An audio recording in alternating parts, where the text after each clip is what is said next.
Terug na Egipte. Ons lees Exodus 4 vers 10 tot 30. Moses is stom geslaan oor die wonderwerke wat so pas met hom gebeur het. Maar terselfdertyd is hy steeds bang. Ja, hy het gesien wat die Here kan doen, maar baie jare het al verbygegaan sedert hy uit Egipte is. En hy het totaal verleer om met mense, veral belangrike mense, te kommunikeer. Hy is nie meer daai Egiptiese prins nie. Hy is nou 'n doodgewone skaapwagter, 'n woestynbewoner. Boonop was hy nog nooit regtig wel ter tale nie. Dan kerm hy by God. Ag Here, ek kan nie goed praat nie. Ek kon nog nooit goed praat nie. Ek praat swaar, my tong sukkel. Is dit nie ironies nie, dat God iemand kies om allerhande onderhandelinge te gaan doen met die Egiptiese regering en die farao, die gevreesde koning, asook met 'n spul weerbarstige Israeliete, maar die persoon wat God kies om al die praatwerk te doen, kan nie praat nie. Dit maak nie sin nie. Maar dan moet ons weet dat God nie alleen opdragte gee nie, maar hy verskaf ook die nodige toerusting om daai opdrag te kan uitvoer.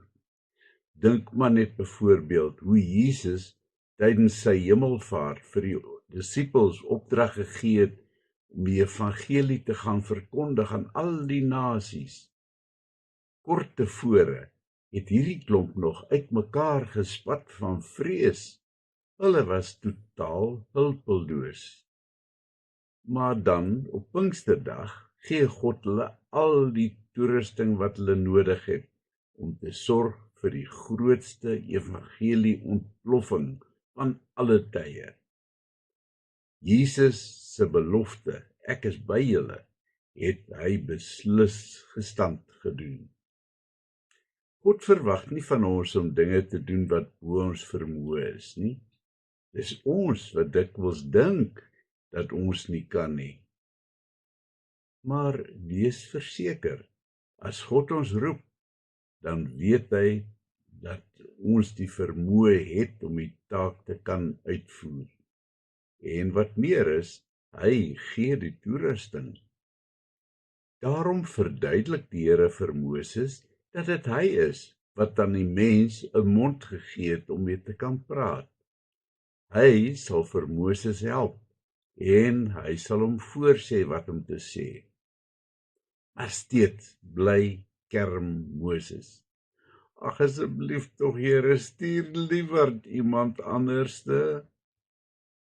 Moses is halstarrig en dan word God vir hom kwaad.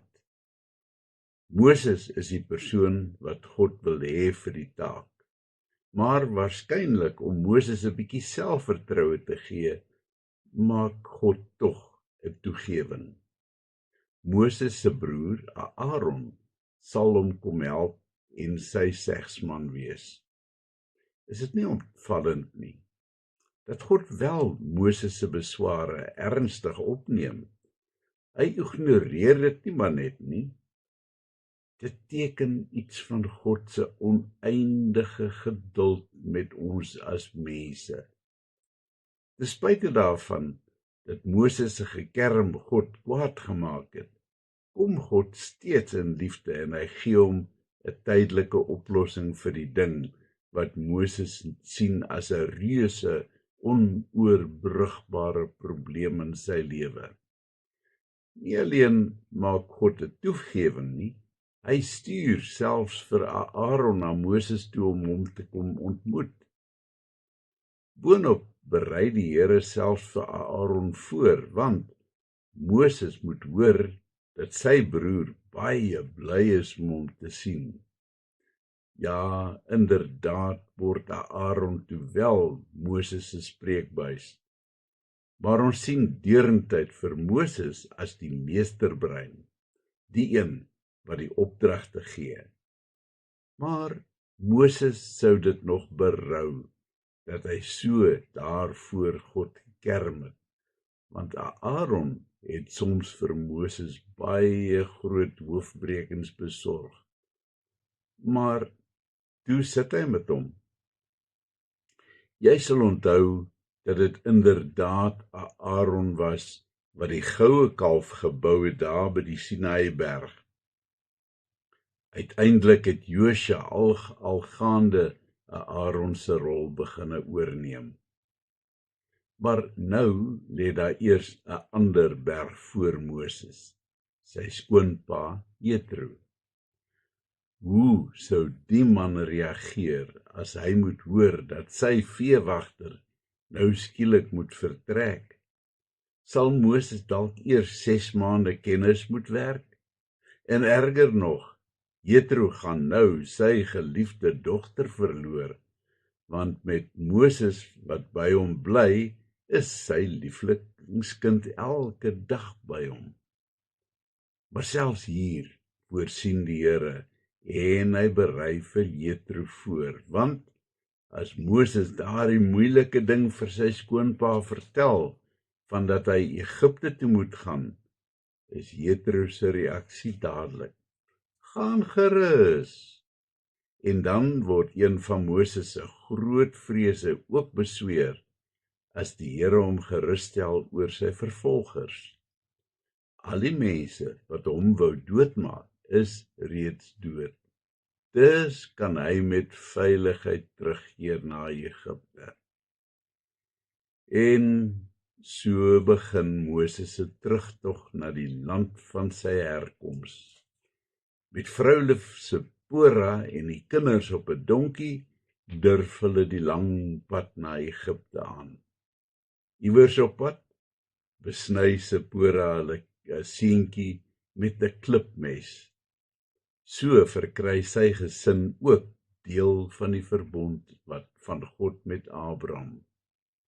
Aaron was toe ook al reeds op pad en by die Sinaïberg, waar Moses die ontmoeting met God gehad het.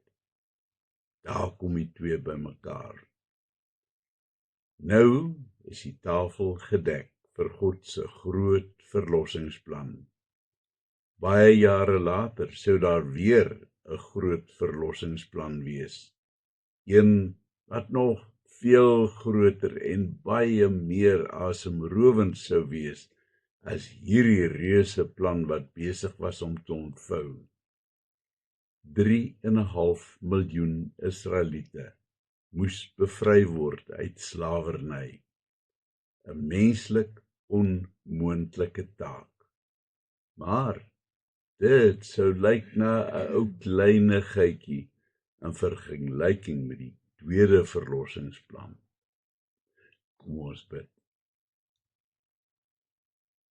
Here, ek kan maar net met my hande saamslaan in verwondering as ek dink aan die wyse waarop U mense bevry uit slawerny.